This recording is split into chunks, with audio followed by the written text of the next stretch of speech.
ભરૂચ અને નર્મદા જિલ્લામાં હાલ તો રાજકીય રીતે કર્મયુદ્ધ ચાલી રહ્યું છે. હા, આમ આદમી પાર્ટી અને ભારતીય જનતા પાર્ટીના આગેવાનો વચ્ચે આંતરિક યુદ્ધ છેડાયું છે, જેમાં રાજકીય રીતે ગરમાવો આવી ગયો છે. છેલ્લા કેટલાક સમયથી નર્મદા અને ભરૂચ જિલ્લાના સાંસદ મનસુખભાઈ વસાવા એક પછી એક આક્ષેપોનો મારો ચલાવી રહ્યા છે અને આક્ષેપોમાં તેઓ સીધો ડેડિયાપાડાના ધારાસભ્ય એવા ચેતર વસાવા ઉપર જ કરે છે. ત્યારે થોડા દિવસ પહેલાં જ સાંસદ મનસુખભાઈ વસાવાએ આરોપ લગાવ્યો હતો કે પ્રધાનમંત્રીના કાર્યક્રમમાં જે ખર્ચ થયો છે તે 75 લાખની માંગણી ચેતરભાઈ વસાવાએ કરી હતી, જે તે અધિકારી અને કલેક્ટર દ્વારા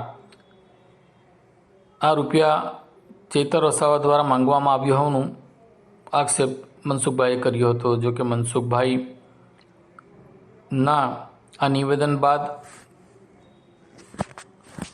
જિલ્લા કલેક્ટરને ચેતર વસાવાએ જઈને રજૂઆત કરી હતી અને તેમને સામે તેઓ ખુલાસો કર્યો હતો કે તેઓને 75 લાખ રૂપિયા જિલ્લા કલેક્ટર તરફથી કે કોઈ અધિકારી તરફથી આપવામાં આવ્યા નથી, જેને લઈને હવે સાંસદ સભ્ય મનસુખભાઈ વસાવાને લાગી આવ્યું છે અને તેઓએ સીધા કહી દીધું છે કે જો સરકાર તેમની વાત સાચી નહીં માને અને તેઓને ન્યાય નહીં મળે તો તેઓ ભારતીય જનતા પાર્ટીમાંથી રાજીનામું આપી દેશે.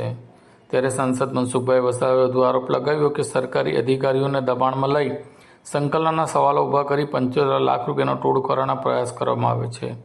જો આ મામલે સરકાર સંસદ સભ્યની વાત નહીં સાંભળે તો તેઓ પક્ષમાંથી રાજીનામું આપી દેશે, જેને લઈને રાજકીય ગરમાટો આવ્યો છે. હવે જોવાનું રહ્યું કે મનસુખભાઈ ક્યારે રાજીનામું આપે છે.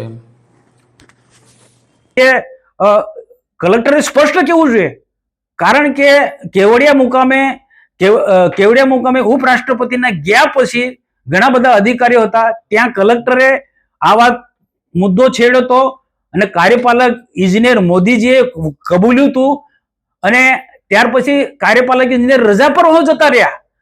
પણ હવે રહીનો જો કાર્યપાલક ઇજનેર ખોટું બોલતા હોય કે જિલ્લાના કલેક્ટર ખોટું બોલતા હોય તો મારા માટે બહુ મોટો પ્રશ્ન છે કે હું જે બોલ્યો છે, મેં જે ઉપરાણું લીધું, કોનું ઉપરાણું લીધું? અધિકારીઓનું.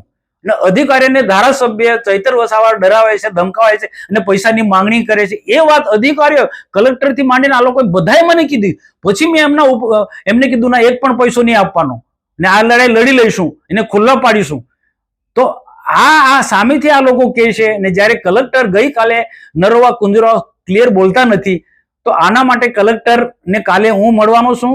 મારી સાથે જિલ્લા પાર્ટીના પ્રમુખ નીલરાવ પણ આવવાના છે અને કલેક્ટરને અમે કહીશું, રૂબરૂ મીડિયાને પણ લઈ જઈશ કે ભાઈ તમે જ કેવડિયા મુકામે હેલિપેડ પર તમે આજ વાત કહી કે ચૈતરભાઈ આ રીતના માંગે છે 75 લાખ. તમે કીધું છે, અમને તો ખબર નહોતી અને તમે મને કમ ફરી જાઓ, સાચી વાત કહો. એટલે સાચી વાત કલેક્ટરને કાલે કહેવી પડશે અને જો કલેક્ટર સાચું ના કહે તો આ સત્યની લડાઈ છે. હું સત્યની લડાઈ લડીશ, સરકારમાં પણ ગઈશ ને સરકારે મારું સમર્થન કરવું પડશે. હું જે લડાઈ લડું છું એ કોના સરકારના અધિકારી માટે લડું છું.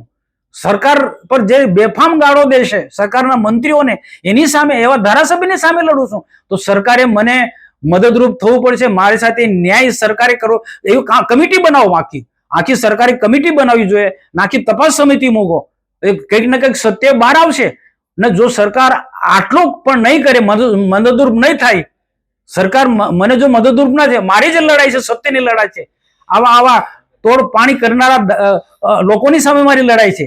આ લોકો અહીંયા પૂરતું નહીં, કેટલાક ઇન્ડસ્ટ્રીમાં પણ આ રીતના લોકોને કામદારોને ઉશ્કેરીને ત્યાં પણ તોડ પાણી કરે છે. આવા લોકોની સામે મારી લડાઈ છે. તો સરકારે મને મદદરૂપ થવું પડશે અને સત્ય અને એને સત્યને ઉજાગર કરવું જ પડશે.